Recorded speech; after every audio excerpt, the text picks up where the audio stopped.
Adom 106.3 FM sini adeshmama yemo bibia kwa ba mo fanche yen ene te se na no asebre no aboatia kakra ni nyina ne se ufodo so wo ye ni nyina aja agoka sensensem ya to da bia ni amo mo nso kwan na wo mo nso aye de wo so wo mo ye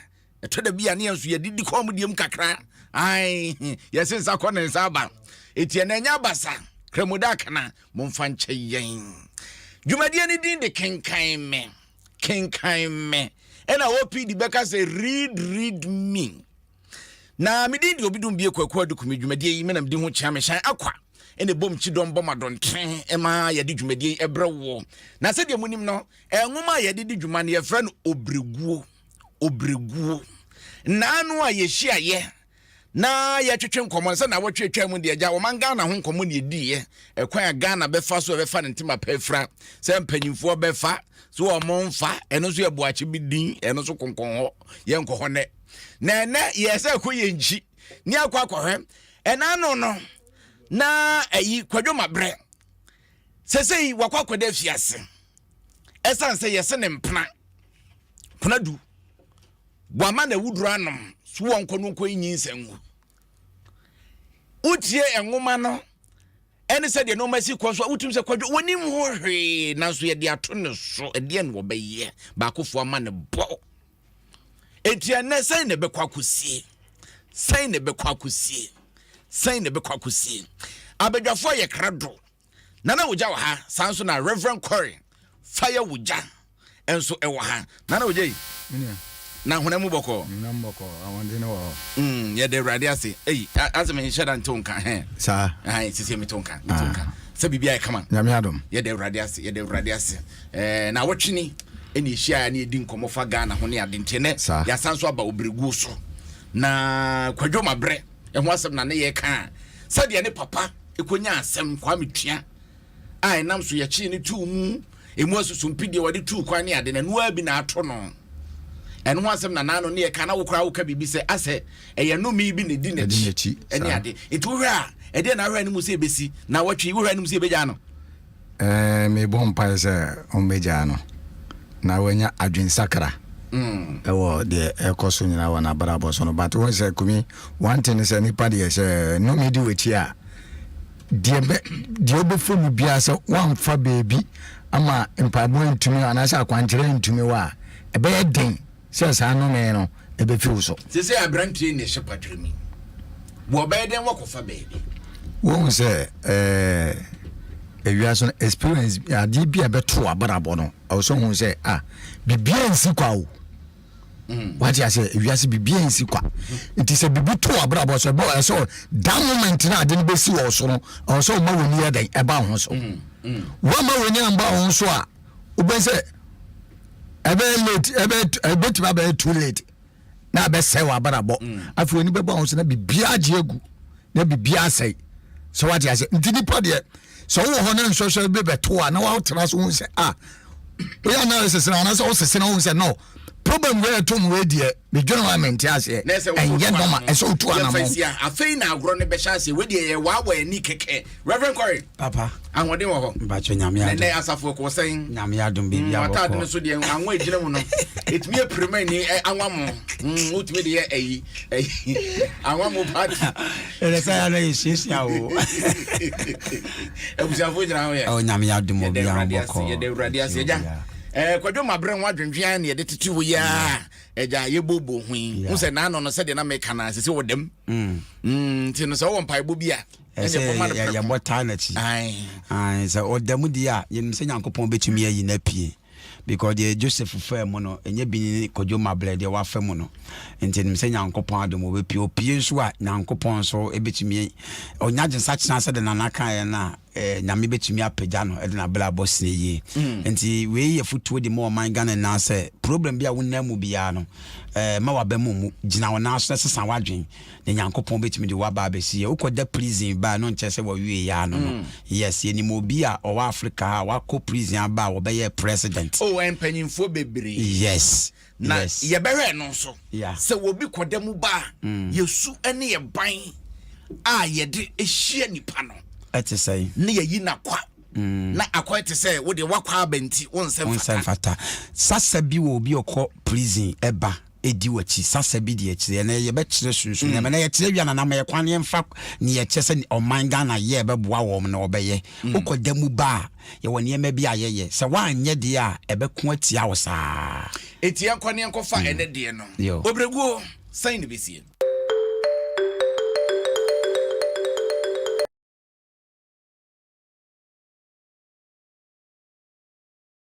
ansana no monka ye ho Facebook wat Facebook ehu hia pa Facebook ni YouTube mobile wadwenche ne gya no ho yesua de ehu hia ka che wunu ase bre na so se ye de kenkan me ebre wo dwumadi e ma yesua de na afi wadwenche ne fato ye be ma kwan ye be frɛ na afi wo so wa kye wadwene nti yenko ne yenkofa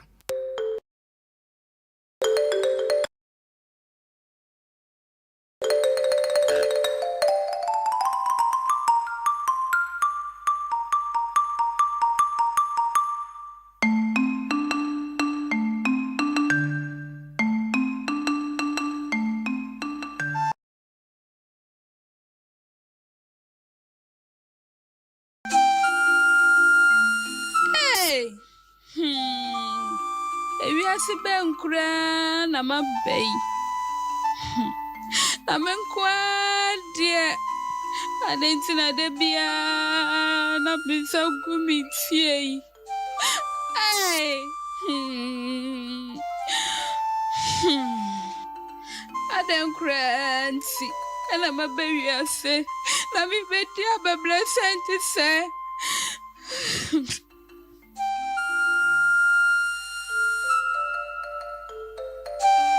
Otumi traukom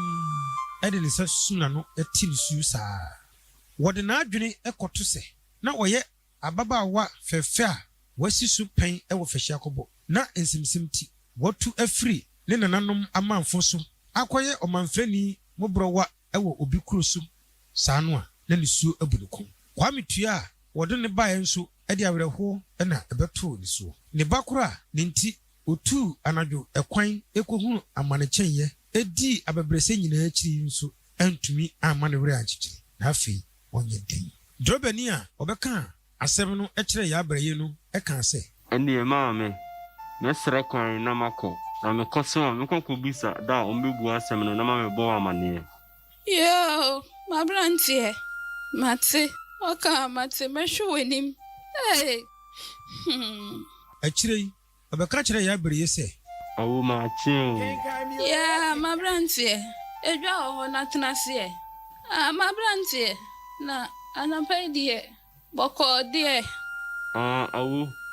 boko na me kacha se me ko na makutie eda ombebu asem no na ma be kacha ye na ukoye no ekosi sen awu eda ebnada no mso ombebu asem no yeah Midobei hey me de fine yo akamate adabada no dru anopa tututu mesrewa bra na ba fame nye nyina yambo nan yenko ate yo mate ene mesre kwan na mako yo me da wase anas ya eye na adwene se de etie biara obekọ aseni ho akotie asem no bi eda no eduru suo no drobani no ede ya abraye ekọ sunwane asenie ema okotena ase odi kan edi ensam yensa ansana ofre kodwuma bre edie no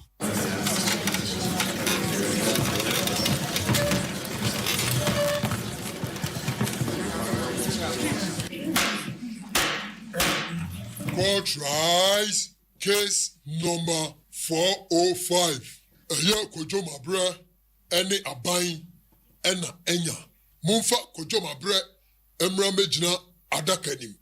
Ebra oboli din no apolisifo mienu edi kodwo ekogina adakam. Ya bariye eni bo kodwo mabre so pe na nisuo eguro. Se wohwe atade a ehye no eni ne tinwi a etwa empesempesa nanim ato hoya ene fon a wafon ama aka ne tiri enko a na wonim su sɛde yan pa nsuo begu ya abraye ati nani babiara enti kodwo de na onim sɛ na brewa aka nipadon a wɔhyia hɔ no wɔfrɛ asɛm no akwatentene gramu bi ɛsɔre gyina hɔ ɛde nani ɛkyerɛ otimfo no ɛhyɛ aseɛ ɛbɔ kodwo mabrɛ kwadu sɛ Mira ɛyɛ abrantia a wɔgyina ha yi ne din ɛde kodwo mabrɛ ɛyɛ kodwo mabrɛ yi wɔyɛ ɔkyerɛkyerɛni na ɔne ɔbaa yɛfrɛ no yaakonadu ɛfa afuru a ɔpɛɛ sɛ otu nyinsɛn no egu ɔma ɔbaa no aduro ɛnum yi ɛma ɔbaa no ewu ɛtɔ kodwo mabrɛ yi a wɔgyina ha yi ɛdɛm mo ɛnu nti na apolisifoɔ ɛde n'aba ha sɛ kodwo mabrɛ a wɔgyina ha yi wakum onipa otemafo no ebisa ase teacher ko do adi aboyi udi for anase udi bim Mira mepacho minim asem no ho hwe na mesusu sɛ medi bem unim oba ne ho deɛn Mira nokra nie me ne Yakonadu ɛna ɛwɔ hɔ nanso mamma na duro bia sɛ wɔnnom na wɔnsɛ yɛfunu no afei so kra no ya ambɔ me amane da sɛ wɔfa afuro otemfo no ɛkɔ ebisa akɔdwo ensem pii ɛma woyi ano sɛ onim asɛm no ho hwee otemfo no ɛka sɛ we deɛ mesrɛ sɛ ɛbɛma yɛ musu kakra na me ne maboafo a edi asɛm yi akɔto agina aba God rise apolisifoɔ no ɛfa akɔdwo sɛ wɔde no ɛkɔto kukumu bio ntempa no a ɛna yɛabrɛye ɛbɔwura nipa no ɛhyia apolisifoɔ ɔsrɛ wɔnom sɛ meranom mesramo abrantia ne ameba mesramo mami ni ndi nkɔmɔ kakra sɛ na mode no akɔ mesramo apolisifoɔ no ɛpene so ɛma no kwan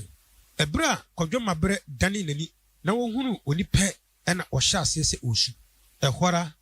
na ne suo ɛhyɛ aseɛ ɛtaataa yaa brɛ yi nso yaa ɛde esu ɛne ahodwiri ɛka sɛ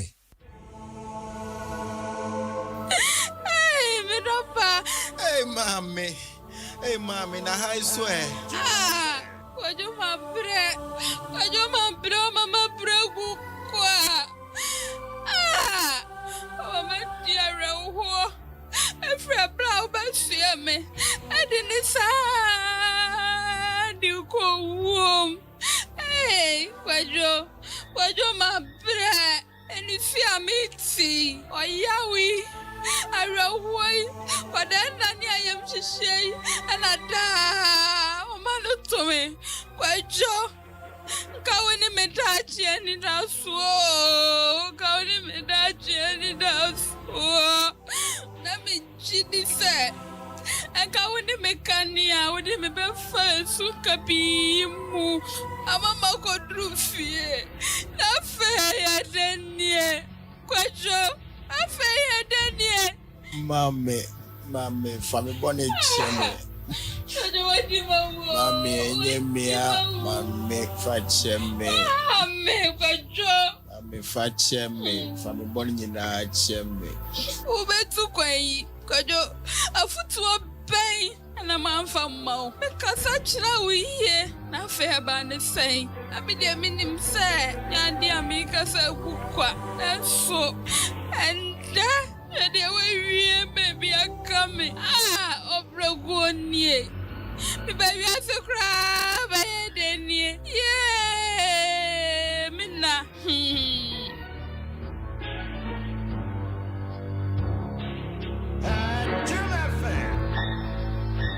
Kenkan Me Kenkan otemfo no asan betena adwanum wɔde kɔdwo mabrɛ ekɔgyina adaka no mu biem otemfo no kɔso ebisa kɔdwo ensem pii ansa na obua asɛm no wɔnom a wɔboa no ama wadi asɛm no mu baako ɛsɔre ɛkasa tiawa ansa na obua asɛm no otemfo no ɛkasa sɛ adadi pefe sɛ kojoma bre adamfo ne yakunadu a wafiri mu no adadi pefe biem so sɛ ɔbaa no wu wɔ kojoma bre dam afei so adadi sɛ ɔbaa ne nom aduro sɛ ɔde sɛ ne yafunu no na wafa mu awu emmom obi entimi enka sɛ kojoma bre ene de aduro no ma yakunadu ɛma ɔnom wuye Sara so na obi entimi nka sɛ kojoma bre enim asɛm no ho bi ɛnu nti kojoma bre ɛho emfiri mu kraa ne saa nti ɔnkɔda afiase emfie enum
nie nana branti amachi de ne nwom no wo se me emfa nto so nanso ma ne nye ho se ye kaka wunyame ebeche ye onipa bi wo ho a wo da afiase ubekom no asem no sanyame kas wo bie nipa ani am wo huma ubon sanko onim ho hwe nanso wodem Reverend papa yakọ wi ni kojoma bre yeah asam no ye nyina ye nim yeah sanko onim ho hwe nanso ba bi ade na kọ wi no ade na obeka yo medase de bia ya na ye ka asam timi kọ asaniye ayetore bia nya wasam a wodi bim na hia na mom nipa a wodi asam no eno na ya na ehia because one ebebu asam no yesu asam ode but ye di na asam no ye di tia no nta ye ne nyame pe ne ye bompaye Jesus asam ode pa wan ka boni bia be ye nya obi a obedi yesu mu adanse krumu ana nya obi a yasa ne ketaase a omuni na ebedi asam na tia Jesus Christ omudi nso tia ne kum ne bu ne kumfo papa beble the prison at the jail and they omuye innocent bebre bushafo dam sesi bushafo na nim se omobusuani a ye gende omuye oye innocent an ye de na kotum ya esi da papa ye brother pani aye friend Joseph papa wakotena sikani bi nchen sikani ni man aduane o man nsu o man ntomo man bibia ana sikani ka che ne se efia ha ne me na otimi fa bi bugatti twibi ade bia wa bia wo de fa bi de so fire wo jasa na o ka kire no papa ana o ka je se ade ba ko pementa achi bi da meire wana wa mfane da because no nim se wo ja Joseph ofie na papa na kwadwuma na ka Joseph pe nti o taache de gre skafo so le de wo de onsa kana wo nsa kana ni enti o ka sa che so wura amate papa yi ase ne ho so a wo ye na dwuma wo enjoy wo fie na ne gre ne condom e tre wa de enti a ebi mu dam sesi a wo ye innocent na nya de ade na ato no ana ekodi as de wo kodi asem no se wa nyina ye no nipa no odi asem no se na men kan ho a ye bebu asem na tia wo ne because elekita se aye oman ne ma ana nipa nka ne kra mfa the right way so mu aten it papa pedina akodwuma ye ja Joseph akra ketwa wo fie o mu na wo fie wa ja o ka banku a wo di a o wa na oba na friend se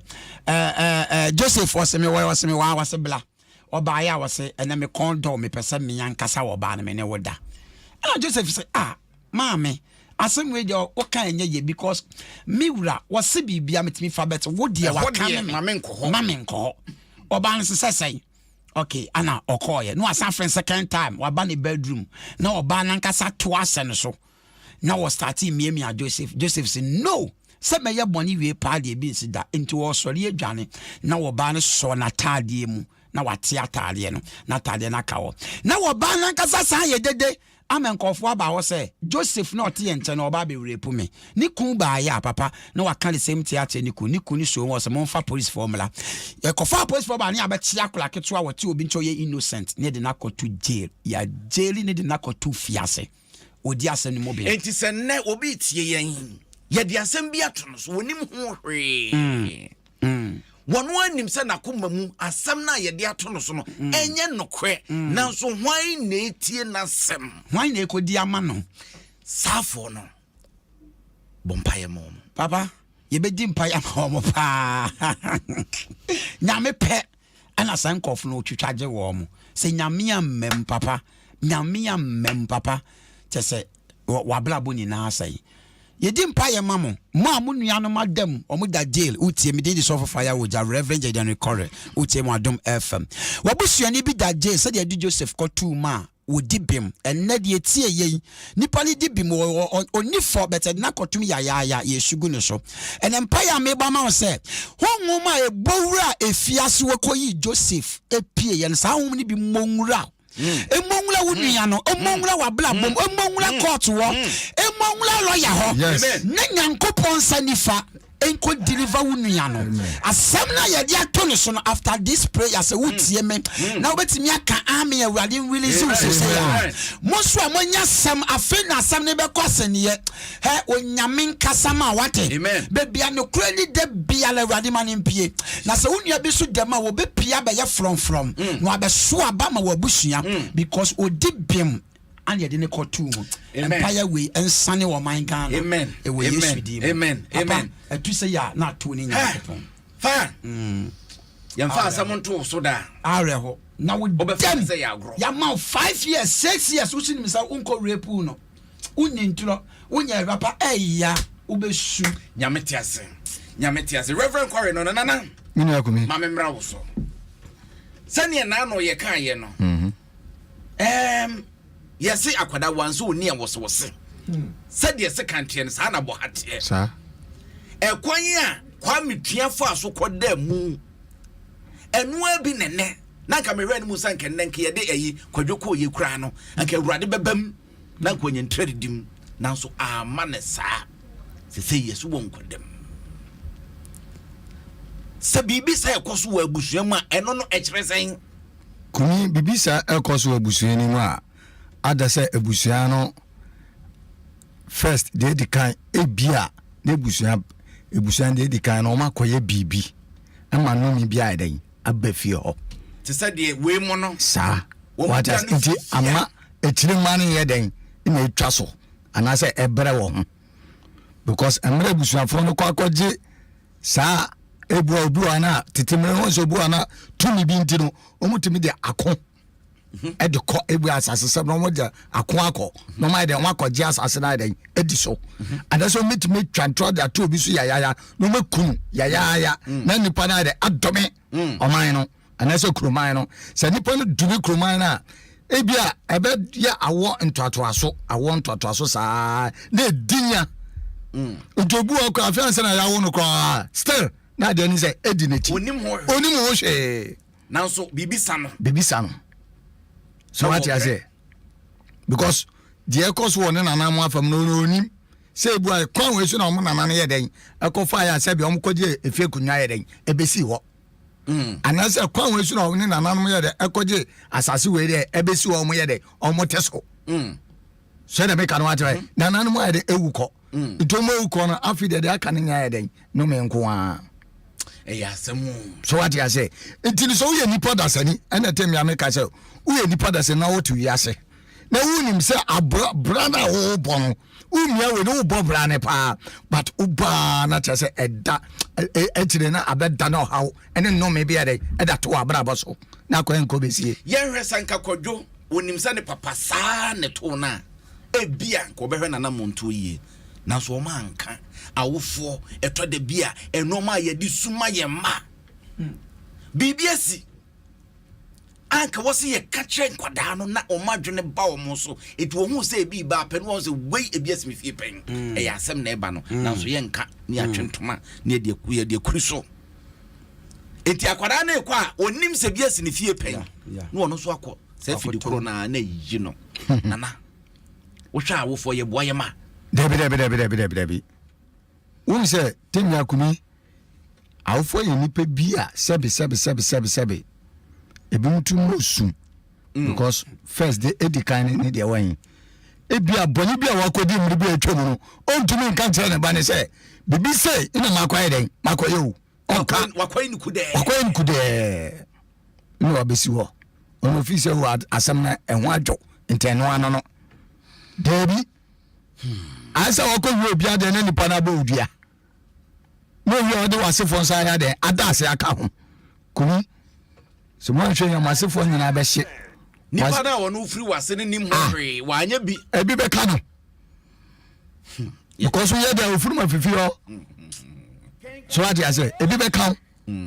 edi nipa de o ho a o ye papa udi boni so boni na udi ni so kai se o kire bi no wasefo be den ebetwa eti bibia o ye bia no also ojunu mienu manwene wo nko awo debi manwene se me ya me anam de me ho de beba bia me de me de beje ni mum dwene enchi anto na abekwa koto etirima no me da se ene obi wa kwantu mo bre ni nyina yo no ebu aboni bia wa koyo ebia bre ni nananu mfomso bi omfom ye no ene onam so obre ye beba ne aba behwesafo ne de be moa ne betimi de aboa wo mo esanse nya se yesua de keke o se ye boa no omanfo ho tom no mo de om fayoja ma me mra so ye hwe emra ya bre ye kopie mu e wo court ho ansa kra wo be kono utie sema no wo kan wo se ntimi ba wiase be ye deni menko a urade afeidi aden ebubu bo etoda bi e how ba na afi ye de sobo ne bonyame etoda bi nso a na ye nso hwe tro no hwan na ayi obi sa se eye oni ana se enaja eno o se sade be urade no munyam be de ebubu bo asem twen asade ye kasa me be ye den eni ade fai kuturo nim me da se ade nyankopon pene se wo kwamane mu na o bone sobo nyame pese wo kwamane mu a wo de dane mpaebo James chapter 5 verse number 13 wose se mumu bi hu amane a wo mom mpaye ne ho atona wo ntonyom me di revenge and recovery wose mu bu bi hu amane a omom mpaye ne ho atona wo ntonyom ebubuo boya de nyankopon pe di ntie nyankopon kai Job ni se wo kwamane mu pa bet nyankopon ejina na tima wa monyame sobo ba ko pe nyame se ne monyam obi ani asase we so am yeso se amane wa kom no eso se Job die papa I'm telling you the fact. Obi ani ho. Bible say no your defo Job chapter 1 verse 6. Wo your defo wo nwan wo mpapo wo mma. One day pe na ne nko afọ abeka setense wo mawu. Unwani na wu. Wo mwa na wo ye na wu. Nko anso edan bu agu omo so. Just a day. Wo de ni na ahwere na enkoy. Ne yira waka. Me pese me tro Kristo ni bia se me di so fa ya wo jamane ya wo na mu no obi afa bi mu. Enta ya nkobo nyankopon sobo. Inse se obi bo nyame sobo no kafa bo mpaye. Me de no because James 5:13 kasa. Obi robo mpaye no de kasa. Me kwamba wiase be de me nsum nyame biem. Me nkwa so de biem. Obi create me bisa se nti nyame wote ase. Wote ase anka enema se na mefem. Ade ba kwa Kristofo ni me se. Wo mo hu nyankopon 1-on-1 ko mo fa problem mu. Na ye ya ye nsia ne da. Ye hu ne da. Moses mo hu se nyankopon voice na kasa yi. Problem a Moses mu ko mu wasre no so na ye bi nie. Nyame wo ho pa o tie ni pampa ebo but o de mlane don ye na dwuma ti sa wo mlan so ya bebo nyame so bo no akofa problem papa me si obi enu a wakwa mane mu a wo tie me di so fa ya oja wa fa mane mu sin Job papa one day papa ni wasika wo nwa wo mpapo me si wo Bible da ku fa Bible na wo mama ye time na ye kan ya pretty be time ntina me de ma no bo so wo de ebre so ye be kan one papa one day pen ye be ka che ne se ne nko a ni nwan ne mba eni na ewu one day omu wiye ye nkayo afede na yale asan abo no yale abo na nkayo ne yira san agya ne ho be papa na ye friend Job ni gina ne ho mle so wa tina ye wasesa wasase eso a wa wiye ye de be koklo na obi a wote ase bia woni da so se wonwu ye nkwada woni da so minima mane a wo ma wo tie me ebi kra ye wani se koka wa no adrogu eyo ade se nkwaso ne bi mu abo ampa na afede wa pa aba nyame de mle ne don Yesu Kristo kra ko pepo so ko bo mpa ye nyankopon antie so what I say drew baby yesu say brother be ya me crew an empire no but ampare crew an be mu te bia wo bompa ye bi enko ye no nche se nyame ye jao woni nyanim de wo hye amanye bi wo wetwa se wo fam jai bo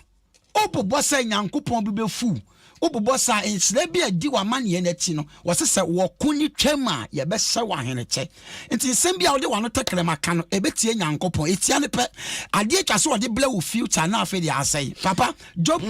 Genesis chapter 50 verse 20 Bible say nyankopon esra Joseph awie ye hallelujah wo okai na wie ye anko bobubuo kasetie nyankopon a papa ankai bia nkasa nsra na ama ti wo tie me am de so fire wo jame pa atwom se wo na mamane mu me de minim de wo na mu ebia ukun bi oba bi wadwuma sem wa blabo wo landlord bi tie adwuma no kra yem promote bibia ye basa ukwasore all right utwia title bo mpaye wan na wan mo nyame so bo emobubuo foni to awrade so sugu awrade so na cha nyankopon no obeyama yes Reverend Corina no fire oja Adom 106.3 FM so minim se wusua de adwumadie ne din de Kenkan Me ene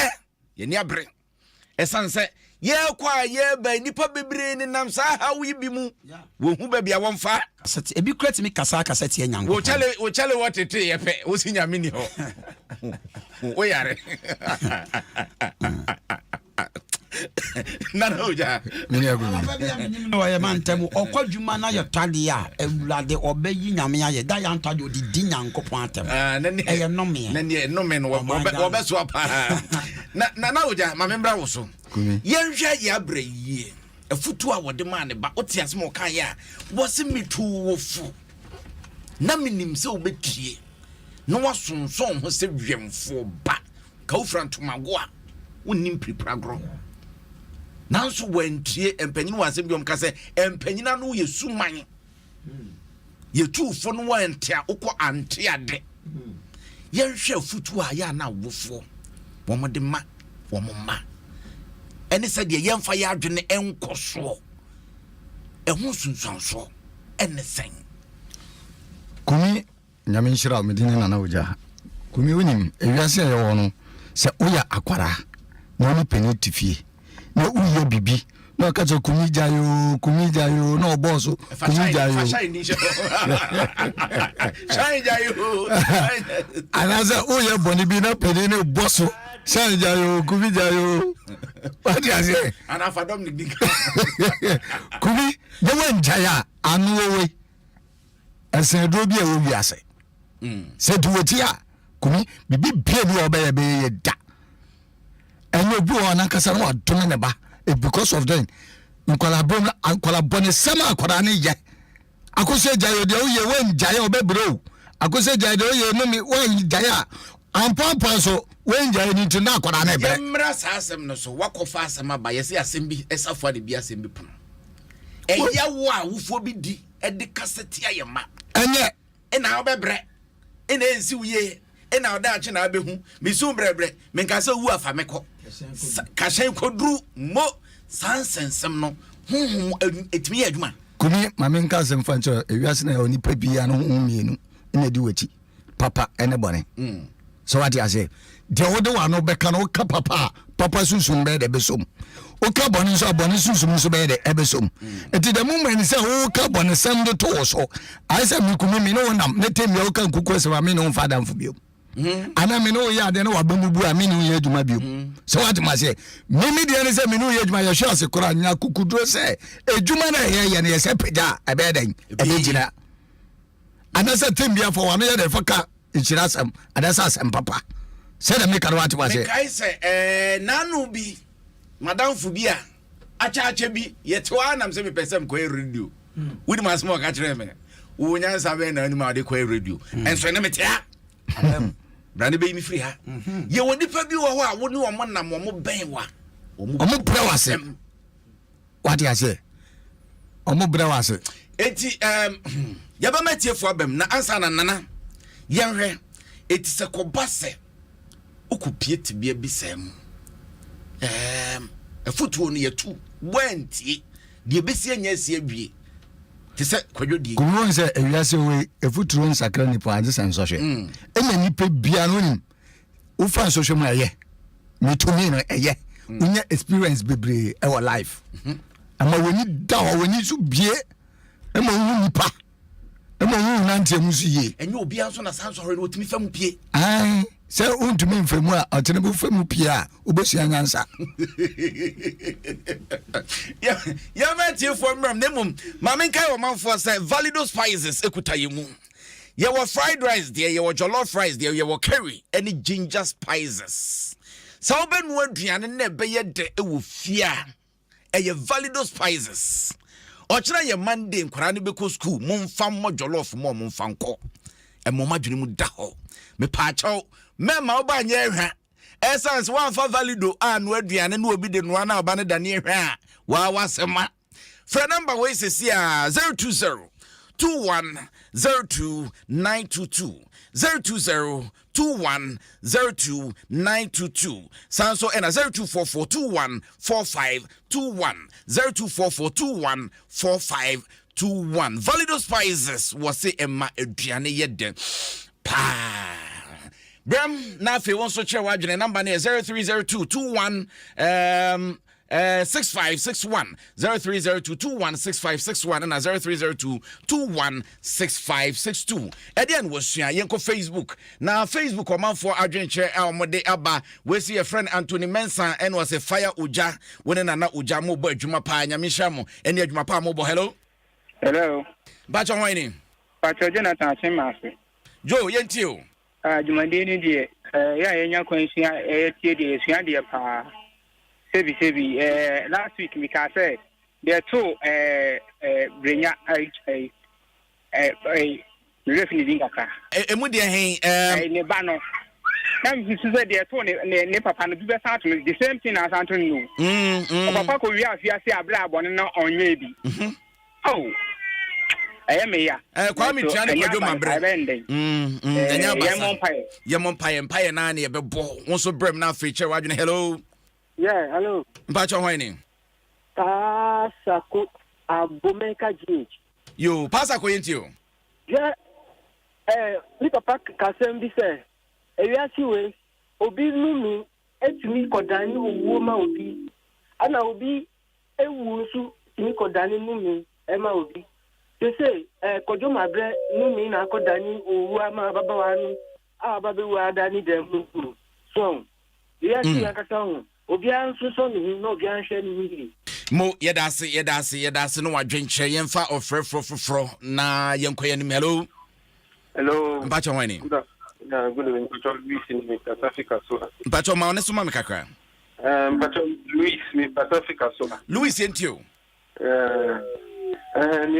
ni say we are say we no nsem bi o kwa ye kan no enu kwa se ka kire ye ho yeah, everybody do me ma yeah, food that and our brand so we are born or tell you she now abedani do me ma that yo Louis you know wase na offer from hello mpacho wani yeah do now I cook it now yo do yentio hey say me Kenkan Me mention do mention it now and now attach some me ho do me let's say bi no me to me ama nimpa konso yom dia na se jana so ye komiano awona wutu kwa me nkomo ama kwa me nkomo sui no ana ma ninsu aka na jana so bia no etime so kwa so ko ana so ko asofo bisa wan se etimba sama ya na yo that's hello bajo wani le fajo me kase menton kaye chia kakra mo Pacho, afi metunka, wani? Eno me. Ye eno wa homa ne munye. Shine for last one brand enko yenim. For last one brand enko yenim. Na yenko Facebook o manfo video madwenche aba. Anthony Mensah message ne ya kind da. Na we see a friend Enoch Odamte Sheriff was say congratulations was mo boy dwuma pa na no me wojafo ni mienu amenne woja no asopa enya gro. Na John Mensah we see a friend Jacob Kwabena esu wono so message a wono so de aba was say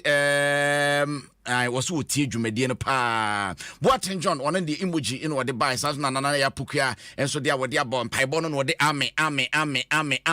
wo de tuato ada Boaten so message wo de buy no so on point said the empanyfo ni sikasa no emu da ho nyame hia mo pa hello mpa cho hwan ni akoto mfesito yo wona wo tuato yentio me fam cho mu ya bi da mase na me sram mon kana awofo nso mo ho na ne omo ko mu no omo kan jira omo mama omo na omo mama no omo ho so anya sa mon be sira ko bu se yo awofo no ko mu no pepepe mo yadase na sa awofo no no ma na yedisie ye ma no na akoda ne fidie na aba be kyekyere ho mo fire oja Baba, yeko. The last word I'm dear more my gun and say I have one casampa. After a man yebia will never be a yanko pombe to me. I am more be muda. Master me catch your mind gun and in nano. Afe dear utie ade we ya gusutie because ye fair futu any near my baby free ma e boa or mine na esan boa will be bia utie. And afi papeti no me aya eye juma. Ti se o papa e wo problem bi ma o sole na ye wo na hu se wo bobo komupe no abomodin say we be start with nyankopon pipe no ableki dia Abraham firm no Isaac be firm the Isaac firm ni Jacob so be firm omu ni nane ma ne ma obia be firm bi yes inti ya hwese hwe kwan a ye fa so o papa chi enom ye wo ho a obetumi abom pa ye na wa bleki so obi nam sa ha onimu a na so wo hian on frame me number we say see na mini nkomo 0243 19 13